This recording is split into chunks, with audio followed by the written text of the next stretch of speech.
There were some barking dogs and opening prison gates and groups of men coming to.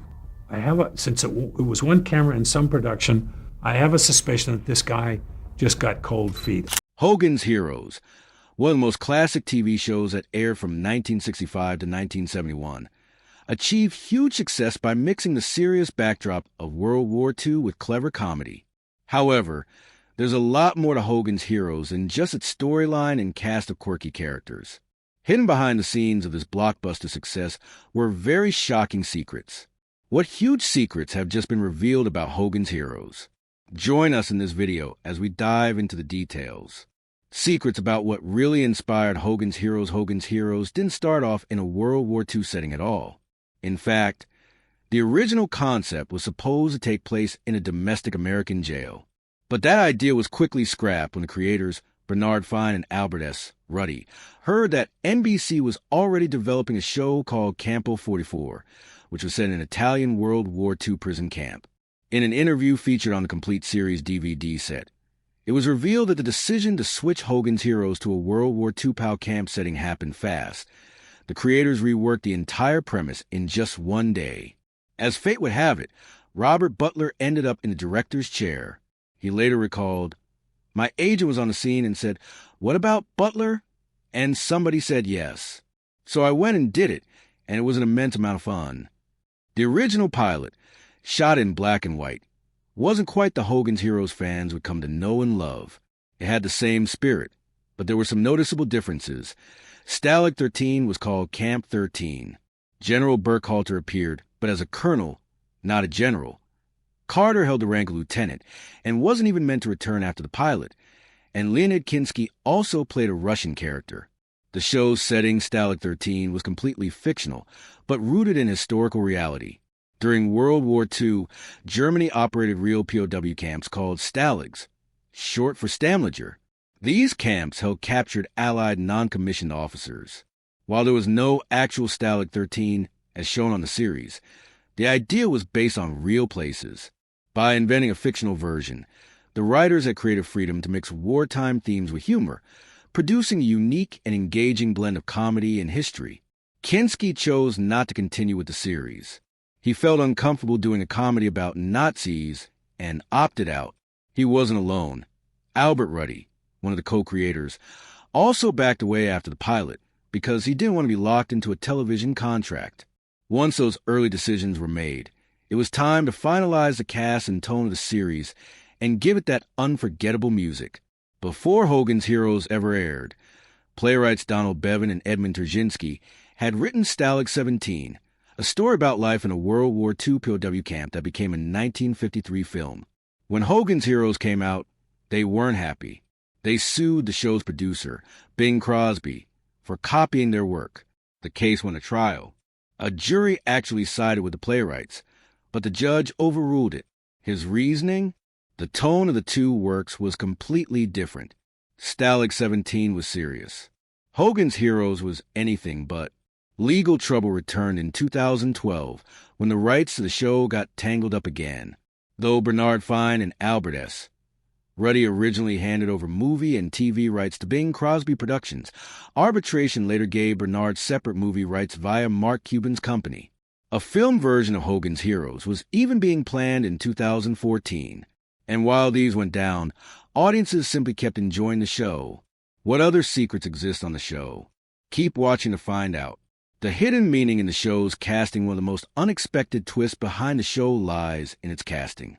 Ironically, several actors who portrayed Nazi officers were Jewish in real life. The most famous example is Werner Klemperer, who played the clumsy and clueless Colonel Klink. Klemperer was born into a respected Jewish family in Cologne, Germany. His family fled the Nazis in the 1930s and eventually settled in the U.S. That background gave a performance a powerful and personal edge. Klemperer even insisted he would only take the role if the Nazis were never shown in a positive light, something the show firmly stuck to. Robert Clary, who played the clever and spirited Corporal Louis LeBeau, brought more to the role than just acting talent. He brought real-life experience. Born in France, Clary was a Holocaust survivor. During World War II, he was imprisoned in the Buchenwald concentration camp. The serial number tattooed on his arm served as a permanent reminder of what he went through, knowing that history makes his role in Hogan's Heroes all the more powerful. While the show was a comedy, Clary's presence added depth and weight that most viewers never realized. His courage to take part in a show set during such a painful chapter of his life made his performance even more meaningful. Aside from Clary, some of the other actors on Hogan's Heroes didn't just play soldiers on TV. They actually had real military experience. Bob Crane, who starred as Colonel Hogan, and Richard Dawson, who played the cheeky Peter Newkirk, both served in the armed forces before stepping into their roles. That first-hand experience likely shaped the way they carried themselves on screen. Even in a comedy, there's something authentic in how they portrayed life in a military setting. It's a subtle but powerful layer of realism that gave their characters extra credibility. Colonel Klink was almost never without two signature props, his monocle and a cigar. But here's the funny part. You never actually see him light that cigar, let alone smoke it. It was always there, just unlit. Over time, this became a quiet running joke and a quirky part of his character. Some fans see it as symbolic. Maybe it represents Klink's constant distractions or his inability to finish what he started. You can't help but see the show in a more meaningful light now. But wait, there's more. Keep watching to find out. The show did not have perfection in mind. If you've ever watched Hogan's Heroes closely, you might have noticed a few things that seem out of place, like equipment or props that clearly came from the 1950s or 60s, even though the show is set in the 1940s.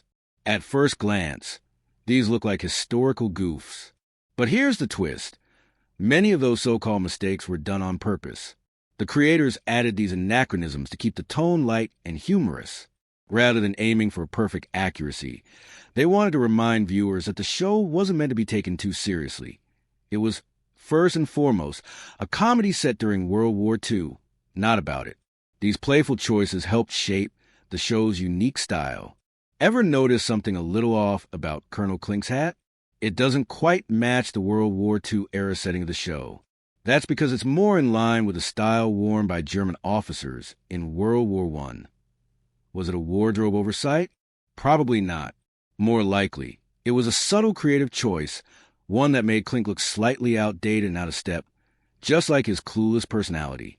Mixing eras like this was a clever way for the show to add visual humor and reinforce character traits without saying a word. Can't they let others live the life they want to live? The show had its fair share of quirky inconsistencies. In one third-season episode, How to Win Friends and Influence Nazis, General Burkhalter hands Colonel Klink a document marked Top Secret in English that would have been a red flag in a German military camp. Colonel Hogan also came up with silly code names for his team, Papa Bear, Goldilocks, and Little Red Riding Hood. But one nickname, Cockroach, was never really explained. Why did Klink and Schultz always call LeBeau that? One theory, it was a jab at his height. Another theory involves language. In German, the words for cockroach, Kekelake, and Küchenschäbe all tie back to kitchens. And since LeBeau was the camp's cook, it might have been an inside joke. Carter's jacket looked like it belonged to him. And in a way, it belonged to Hollywood, too. That same jacket was worn by Frank Sinatra in Vaughn Ryan's Express, 1965, and decades later by Greg Kinnear in Autofocus, 2002. A surprising piece of costume continuity in film history. In a few episodes, there's a wooden signpost showing distances to various cities, a detail that helps make the fictional Stalag 13 feel more like a real place. But if you look closely, you'll spot something clever. One of the cities listed is Hamelin. That's not just a random pick. It's almost certainly a reference to the old legend of the Pied Piper of Hamelin. It's a small Easter egg, but one that shows the writer's love for sneaking in cultural and historical references. Little touches like that gave the show charm and depth, rewarding observant fans who were paying attention. Who could forget Sergeant Schultz and his classic line, "I know nothing, nothing." It became one of the most iconic catchphrases from the entire show. But here's a fun fact. It wasn't originally in the script. Actor John Banner came up with it during filming, and it fit his character perfectly. Schultz was the kind of guard who preferred to stay out of trouble by pretending not to notice the prisoner's antics. What other shocking details does huge Hogan's Heroes hold? You're about to be blown even more. Keep watching. The true secrets of Colonel Hogan. Most fans know him simply as Colonel Hogan, the confident and quick-witted leader of the POW crew. But his full name? It's actually Robert Edward Hogan. While you won't hear it often during the series, that's entirely intentional. Just like in real military life, soldiers are usually addressed by their rank or last name. This approach did more than just follow protocol. It helped reinforce the authenticity of the show's military setting. Still, when the writers dropped in bits of personal info, like Hogan's full name, it added a deeper dimension to his character and made fans feel more connected to the man behind the uniform. James Kinchloe, better known to fans as Kinch, was a key member of the Stalag 13 crew. Played by Ivan Dixon, Kinch shared a unique bond with Colonel Hogan. He often called him Skipper, a nickname that stood out from the usual formality of military life. That little term of endearment said a lot without needing much explanation. It hinted at a relationship built on deep trust, respect, and maybe even brotherhood. In the high-stress environment of a POW camp, where loyalty meant everything, small details like this nickname helped show just how tight-knit and dependable the group really was. Sometimes one role just isn't enough, at least not for Bernard Fox. The talented actor pulled double duty on Hogan's Heroes, playing both the hilariously hopeless Colonel Crittenden and Captain Rodney. Despite the same actor playing both parts, Fox made each character feel totally unique. Whether it was the accent, the body language, or the comedic timing, you could tell who was who without a second thought. Maybe the decision was driven by budget, or maybe it was just a fun wink to the audience. Either way, it highlighted just how skilled and versatile the cast truly was. Movies and TV shows often live or die by their taglines. They're like little hooks that reel the audience in. For Hogan's Heroes, coming up with the right tagline wasn't easy. They needed something bold, funny, and memorable to capture the spirit of the show. In a twist of fate, the winning line came as a joke. Comedian Stan Freberg jokingly said, "If you like World War II, you'll love Hogan's Heroes." At first, the idea was rejected, but eventually, the creators realized it was a perfect mix of edgy and clever. That accidental tagline became a standout piece of marketing, telling viewers exactly what kind of humor to expect, and it worked. New fans flocked to the show, curious and intrigued. Isn't that just brilliant? What about the music? Are there secrets there, too? Let's find out. The actors were also singers. Bob Crane, who brought Colonel Hogan to life, wasn't just a talented actor. He was also an excellent drummer. Long before his television fame, Crane had made a name for himself as a skilled musician, and he never let those talents go to waste. Every now and then, Hogan's Heroes would sneak in scenes where Hogan got to show off those drumming skills. For longtime fans, these musical moments were a fun surprise, little nods to Crane's real-life passion, and another way to show blur the lines between character and performer. Before Richard Dawson became known as the cheeky Corporal Newkirk, or later as the smooth-talking host of Family Feud, he had a pretty successful singing career in the UK. With a warm voice and stage presence to match, Dawson had already made a name for himself in music before his acting career took off. While Hogan's Heroes was a comedy through and through, it was packed with multi-talented stars like Dawson. His musical background added another layer to his performance and reminded fans just how much depth and range the show's cast really had. A show like Hogan's Heroes needed just the right cast, and somehow they nailed it. Here's something most people don't realize. All four actors who played Nazi officers on the show were Jewish. Werner Klemperer, Liana Skin, John Banner, and Howard Kane had all served in World War II. Except for Kane, each one had also fled Nazi persecution in real life. Harold Gould, another actor on the show, was also Jewish and a World War II veteran. Interestingly, it was John Banner who suggested casting Jewish actors as the Nazis. When producers asked why, he replied, "Well, who better to play Nazis than us Jews?" Werner originally auditioned to play Sergeant Schultz, and John was considered for Colonel Klink. But the roles were switched, and the rest is history. Werner once reflected, "I'm an actor. If I can play Richard II, I can play a Nazi." Still, he only agreed to take the role after getting some reassurance that the show would mock, not glorify, the enemy. Actors Larry Hovis and Ivan Dixon teamed up to sing a collection of popular war songs from the 1940s. On the back of the album cover, the liner notes read, "Would you believe World War II was funny?" For fans of Hogan's Heroes, the answer was a resounding yes. How did Germany take this mockery? Let's find out. Airing in Germany. Hogan's Heroes debuted in the U.S. in 1965, but it didn't reach German audiences until 1992. That's nearly 30 years later. In 1991, a film distributor called Kirchgrupp bought the rights, but it took another year before it actually hit German airwaves. The delay wasn't just about timing. It was about making big changes. First, the title had to be reworked. The original German name was Stacheldraht und Fersengeld, which literally means barbed wire and heels. Eventually, it was changed to Ein Käfig voller Helden, or a cage full of heroes, which better reflected the tone of the series. At first, the show struggled in Germany. The translation was awkward, the lip-syncing didn't line up, and a lot of the humor got lost.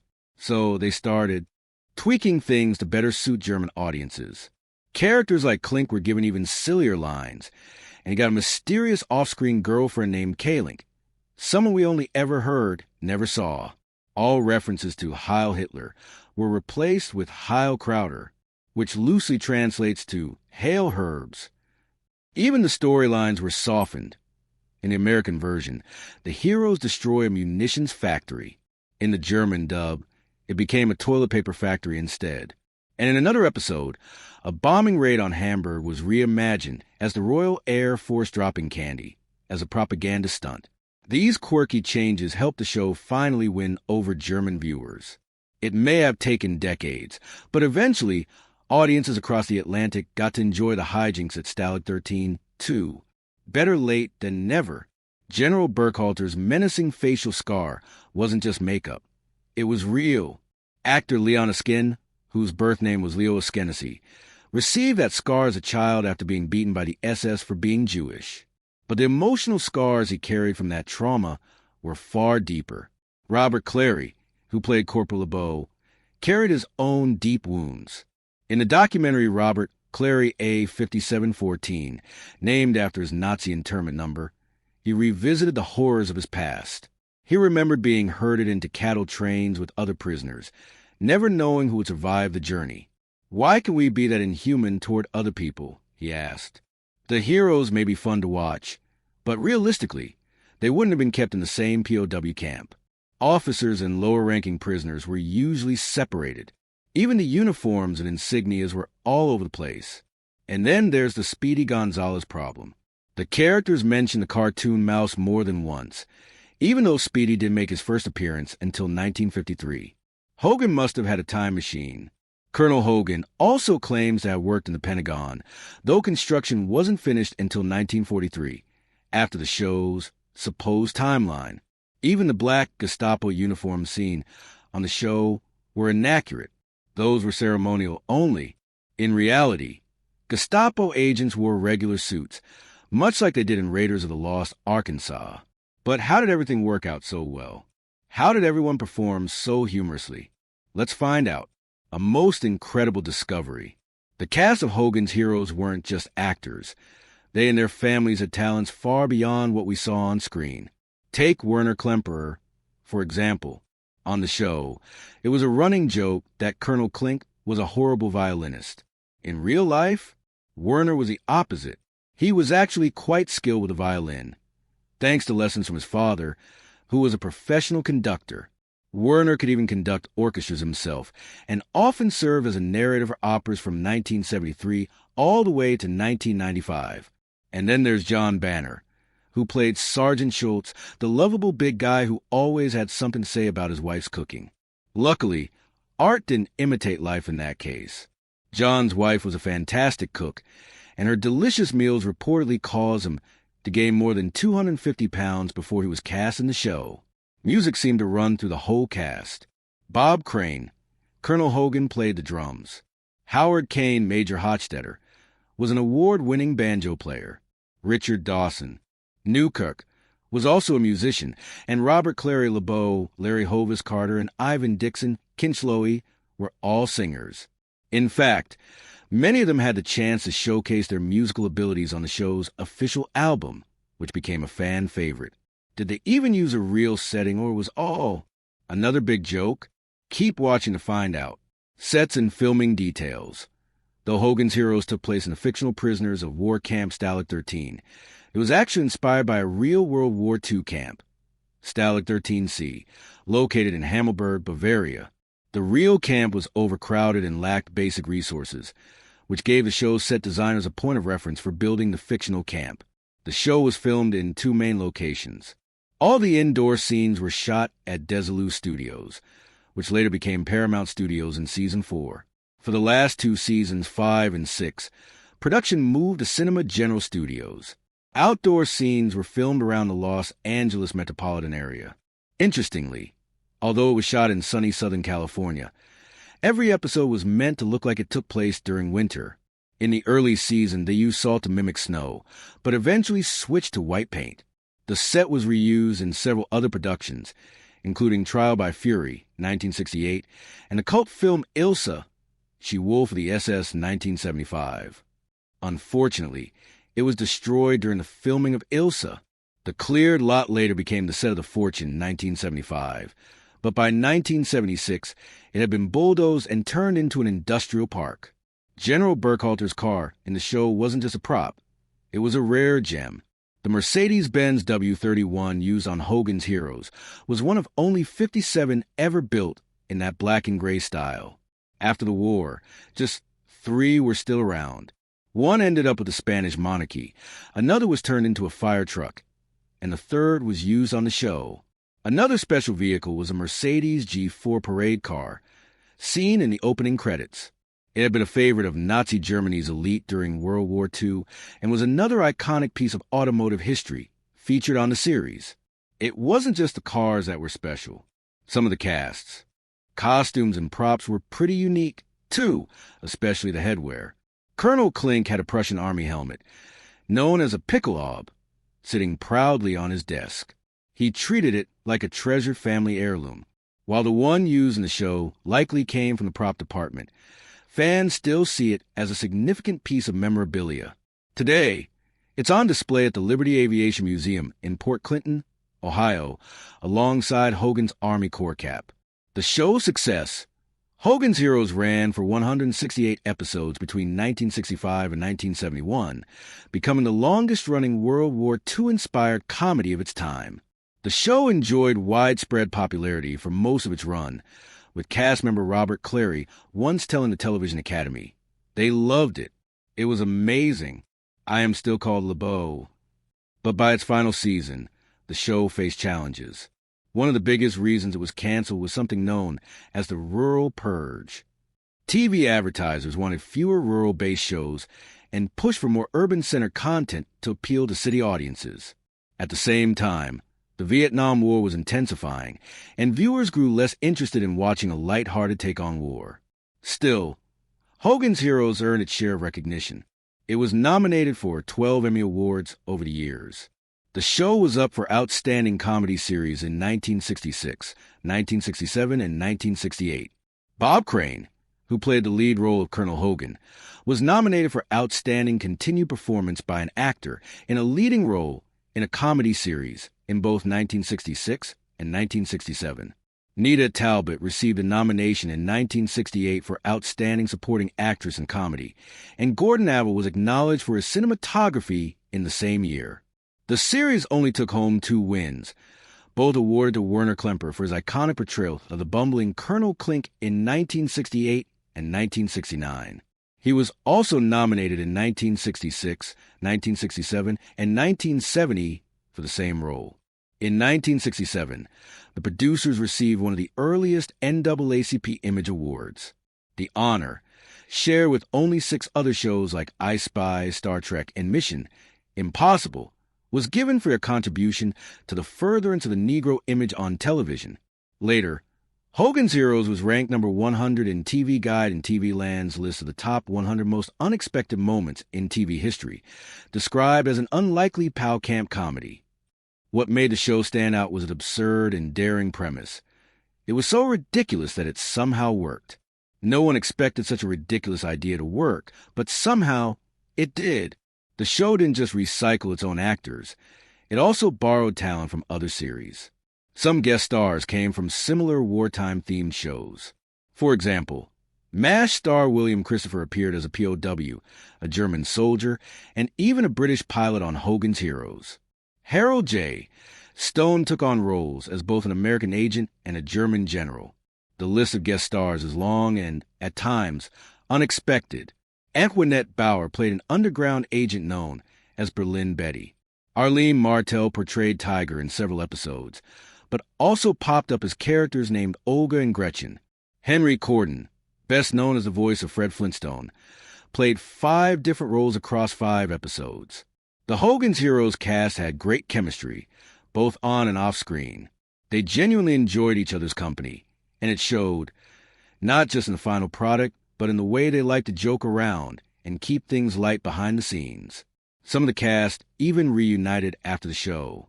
Many of the main actors teamed up again in the 1968 comedy film The Wicked Dreams of Paula Schultz.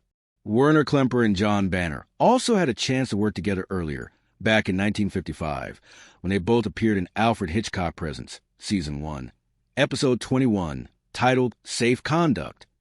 If you're a fan of Hogan's Heroes or just love classic wartime TV shows, there's so much more behind-the-scenes fun to uncover. From bloopers to unedited scenes that made the final cut.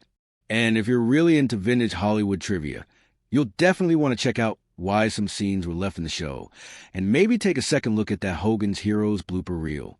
Oh, and as for cars, many men feel like their ride is one of a kind, but let's just say some of the cast had secrets of their own when it came to the wheels they drove. How did the show finally end? Were there secrets and scandals that fueled the end?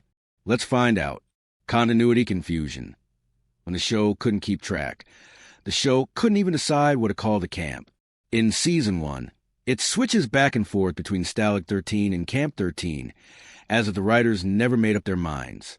Sergeant Schultz constantly announces his serial number, but it changes in nearly every episode.